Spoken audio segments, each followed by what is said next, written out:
नेताओं को बातें बनाने से ज्यादा लोगों की मदद करने निकलना चाहिए।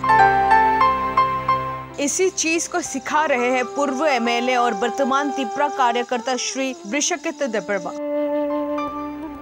श्री वृषकेतु देबबर्मा एक बार नहीं कई बार बिना कुछ बताकर और बिना कुछ जताकर लोगों की मदद करते रहे हैं। लोगों के दुख में उनके साथ खड़े रहते हैं। 11 तारीख को ही श्री वृषकेतु देबबर्मा ओघुर देबबर्मा को एक घर बनाकर दिए हैं।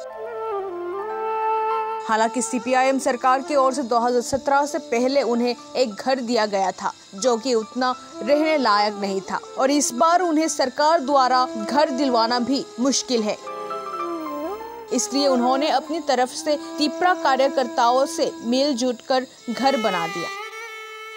पिछले साल ही ओघुर देबबर्मा के परिवार को एसडीआरएफ के नकद 40,000 पैसे प्रदान करके उन्हें घर बनाकर देने का वादा श्री वृषकेतु देबबर्मा ने किए थे, जिसे सच में श्री वृषकेतु देबबर्मा जी ने पूरा कर दिया। श्री वृषकेतु देबबर्मा अब युवकों का आइकॉन भी बन गए हैं, क्योंकि वो विवादों से दूर रहकर लोगों की मदद करने में ज्यादा दिलचस्पी रखते हैं।